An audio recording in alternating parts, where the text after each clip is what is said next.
பரபரப்பான அரசியல் சூழ்நிலையில் அவசரமாக சென்னை செல்லும் டாக்டர் ஐயா அவர்கள் பாட்டாளி மக்கள் கட்சியின் கூட்டணி முடிவை குறித்து அறிவிக்க இருக்கிறாரா என்பதை குறித்து விரிவாக விவரிக்க இருக்கின்றது இன்றைய காலம்.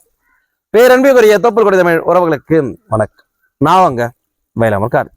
பார்த்து கொண்டிருக்கக்கூடிய பார்வையாளர்கள் சேனலை சப்ஸ்கிரைப் செய்தும் பெல் ஐக்கானை கிளிக் செய்தும் ஆதரவு தரும்படி கேட்டுக்கொள்கிறேன். தீபாவளி பொங்கலை போல தமிழ்நாட்டில் தேர்தலும் ஒரு திருவிழா தான்.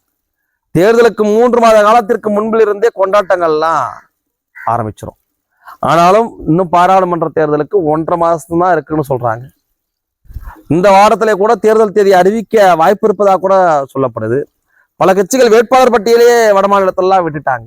ஆனாலும் தமிழ்நாட்டுல இன்னும் அந்த பரபரப்பை பத்திக்கலையே என்று மக்கள் கேள்வி எழுப்பது உண்டு. அதற்கு அவங்களே பதிலும் சொல்றது உண்டு. அது இத்தனைக்கும் காரணம் பாட்டாளி மக்கள் கட்சி. பாட்டாளி மக்கள் கட்சி என்ன முடிவெடுக்க போகின்றார்கள் என்பதுதான் தமிழ்நாட்டு அரசினுடைய $1 மில்லியன் கேள்வியாக இன்னைக்கு இருந்துகிட்டு இருக்கு. இன்னொரு கேள்வி மக்கள் மனதில் எழுந்திருக்கும். சரிங்க, பாட்டாளி மக்கள் கட்சியோ பாரதிய ஜனதா கட்சியோ அதிமுகவோ தமிழ் மாநில காங்கிரஸோ போன்ற ஒரு சில கட்சிகள்லாம் இன்னும் கூட்டணி நிலைப்பாட குறித்து அறிவிக்கல, ஒரு முடிவெடுக்கல. அதனால அவங்க காத்திருப்பதற்கு வாய்ப்புகள் இருக்கு. இங்க திமுக கூட்டணியில எல்லாரும் பசை போட்டு ஒட்ட மாதிரியே நிக்கிறாங்க. எல்லாம் ஒத்துமையா இருக்கிறோன்றாங்க. என்ன எல்லாரும் ஒரே கட்சியில இணையாது மட்டும்தான், எல்லா கட்சியும் கழிச்சிட்டு திமுக ஐக்கியமாவது மட்டும்தான் குறையா இருக்கு. அவங்க ஏங்க கூட்டணி எந்தெந்த தொகுதி யாராருக்கு எந்தெந்த இடம் அப்படிலாம் சொல்லிக்கல அப்படின்னு இப்ப கேட்டா அதுக்கும் பாமக தான் காரணம்ன்றாங்க. என்னன்னு விசாரிச்சு பார்த்தாதான் தெரியுது.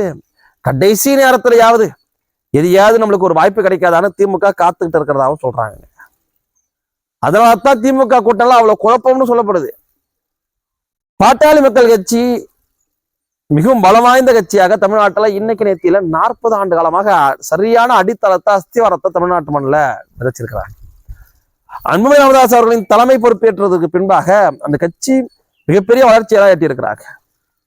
அந்த கட்சி தனித்துன்னா கூட இன்னைக்கும் தமிழ்நாட்டில் குறைஞ்சபட்சம் 10 தொகுதியை அசால்ட்டா அடிக்க முடியும்னு அரசியல் வல்லுநர்களே கணிக்கிறாங்க. இதையெல்லாம் அறிந்துதான் ஆளுங்கட்சியாக இருந்தாலும் சரி, ஆண்ட கட்சியாக இருந்தாலும் சரி, மத்திய கட்சியாக இருந்தாலும் சரி, மாநில கட்சியாக இருந்தாலும் சரி, பாட்டாளி மக்கள் கட்சியை எப்படியாவது தங்களுடைய கூட்டணியில கொண்டு வந்துடணும்னு காத்துக்கிட்டு இருக்கிறாங்க.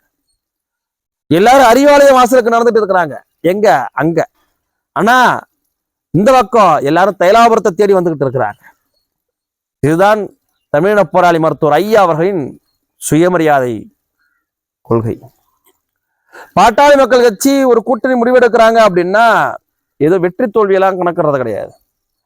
என் மக்களுக்கான என்ன உரிமை கிடைக்கும் என்பதை அளவிட்டுத்தான் சில கோரிக்கைகளை வைத்து முன்னிறுத்தித்தான் இதுவரைக்குமான கூட்டணிகள் அமைந்திருக்கு. அதுல வென்றும் காட்டியிருக்கிறார்.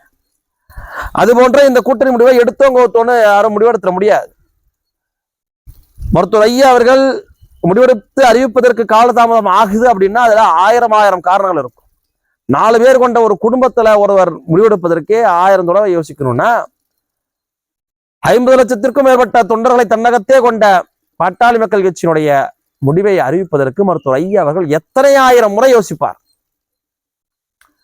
இந்த பரபரப்பான அரசியல் சூழ்நிலை தான் மருத்துவர் ஐயா அவர்கள் நாளைய தினம் சென்னை செல்ல இருக்கிறதாகவும், அதனால தைலாபுரத்துல மக்கள் சந்திப்பு, தொண்டர்களை சந்திப்பது என்பது தற்காலிகமாக நிறுத்தி வைக்கப்பட்டிருக்குது. எப்ப சந்திக்கலான்றதை நான் பின்னர் அறிவிக்கிறேன் என்றும் சொல்லியிருக்கிறாங்க. இந்த செய்தி என்பது தமிழ்நாட்டு அரசியல மிகப்பெரிய பரபரப்பை ஏற்படுத்தி இருக்கு. மருத்துவர் ஐயா அவர்கள் சென்னை செல்றாரு அப்படின்னா அதுல ஏதோ முக்கியமான காரணம் இருக்கும். தைலாபுரத்துல இருந்து மருத்துவர் ஐயா அவர்கள் தினந்தோறும் தங்கள் தொண்டர்களை சந்தித்து அவர்களுடைய மகிழ்ச்சியையும் அவர்களுடைய கருத்துக்களையும் கேட்பது வழக்கம். எந்த ஒரு கட்சி தலைவரையும் போய் இப்படி சாதாரணமாக சந்தித்து விட முடியாது. ஆனால் மருத்துவர் ஐயா அவர்களை இத்தனை பேருக்கு உரிமை பெற்று தந்த மகத்தான தலைவரை யாரும் சந்திச்சு வரலாம். மருத்துவர் ஐயா அவர்கள் தைலாபுரத்தில் இருப்பதைத்தான் விரும்புவார். ஆனால் மருத்துவர் ஐயா அவர்கள் சென்னை செல்கிறார் என்றால் அதில் 1008 காரணங்கள் இருக்கும். மருத்துவர் ஐயா அவர்கள் அவசரமாக சென்னை செல்லக்கூடிய செய்தி என்பது இப்போ தமிழ்நாட்டு அரசியல்ல கூட்டணிக்கான இறுதி வடிவத்தை எட்டியிருப்பதா சொல்லப்பட்டிருக்கு. மருத்துவர் ஐயா அவர்கள் சென்னை வந்து அவருடைய கூட்டணி முடிவுகளை அறிவிப்பதற்கான வாய்ப்புகள் இருப்பதாகவும் ஒரு தரப்பினர் சொல்லப்படுது. மருத்துவர் ஐயா அவர்கள் தன்னுடைய கட்சியினுடைய நிலைப்பாட்டை அறிவித்த அடுத்த நொடியிலிருந்து தமிழ்நாடு அரசியலில் பரபரப்பு தொற்றிக்கொள்ளும். மருத்துவர் ஐயா அவர்கள் அதற்காகத்தான் செல்கிறாரா என்ற கேள்வி இருக்கு. அதற்கு விடை தேர்தல் கூட்டணியை அறிவிப்பதற்கு தானா என்றால் நிச்சயமாக அதை நாம் அறுதியிட்டு சொல்லிவிட முடியாது. ஆனால் அதுவாக கூட இருக்கலாம். ஏனென்றால் தேர்தல் நெருங்குது. இந்த மாதத்திலேயே தேர்தல் தேதி அறிவிச்சுவாங்க. அப்படி இருக்கின்ற பட்சத்துல 99 விழுக்காடு அதற்கான வாய்ப்புகள் இருக்கு. மருத்துவர் ஐயா அவர்கள் எடுக்கக்கூடிய முடிவு என்பது இந்த கட்சியின் நலன் சார்ந்த முடிவாக, தமிழர்களுடைய நலன் சார்ந்த முடிவாக, தமிழ்நாட்டினுடைய பெரும்பான்மை மக்களுடைய விருப்பமாக அது இருக்கும் என்பதில் எந்த மாற்று கருத்தும் கிடையாது. மருத்துவர் ஐயா அவர்கள் எந்த ஒரு முடிவை அறிவித்தாலும் சரி, அந்த முடிவை வெற்றி பெற செய்ய வைப்பதுதான் பாட்டாளி மக்கள் கட்சி தொண்டர்களுடைய கடமையாக அத்தனை பேரும் காத்துட்டு இருக்கிறார். இப்ப பாட்டாளி மக்கள் கட்சி அதிகாரத்தில் இருந்தபோது என்னென்னத்தை எல்லாம் சாதித்து காட்டியது என்று பொதுவாக இருக்கக்கூடிய மக்கள் சிந்திக்கிறான்.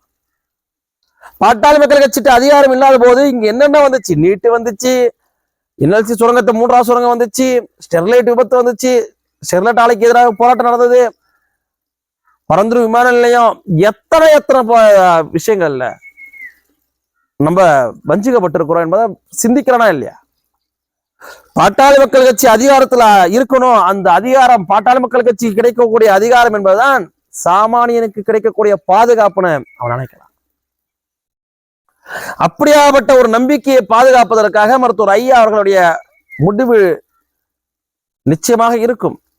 அதை அறிவிப்பதற்கு மிகப்பெரிய காலதாமதம் ஆகுவதற்கான வாய்ப்புகளும் இருக்கு.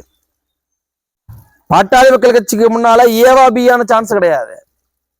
பாட்டாளி மக்கள் கட்சிக்கு முன்னாடி இருப்பது எல்லாமே வாய்ப்புகள் தான். ஏன்னா மற்ற எந்த கட்சிக்கும் தனித்து நிற்கிறதுக்கு திராணி இருக்காது. ஆனா பாட்டாளி மக்கள் கட்சி 3 முறை தனித்து நின்ற கட்சி. அத்தனை இடத்திலும் பலமாக கட்டமைப்பு ரீதியாக வலுவாக இருக்கக்கூடிய கட்சி. அப்பேற்பட்ட கட்சி எவருக்கும் இறங்கி போக வேண்டிய அவசியம் கிடையாது. நாளை ஒரு நல்ல செய்தி வரலாம், அல்லது நாளை மறுநாள் வரலாம். ஆனால் நாம் மருத்துவர் ஐயா அறிவிக்கக்கூடிய செய்திதான் நல்ல செய்தி என்பதை அறிந்து அதனை வெற்றி செய்தியாக மாற்றுவது மட்டும்தான் நமது கடமை என்பதை புரிஞ்சு ஒற்றுமையோட செயலாற்றுவோம். இதுல வெற்றி பெற்றால் மட்டும்தான் நமக்கு வாழ்வு, இல்லை என்றால் மிகப்பெரிய வீழ்வு என்பதை அறிவோம். நன்றி.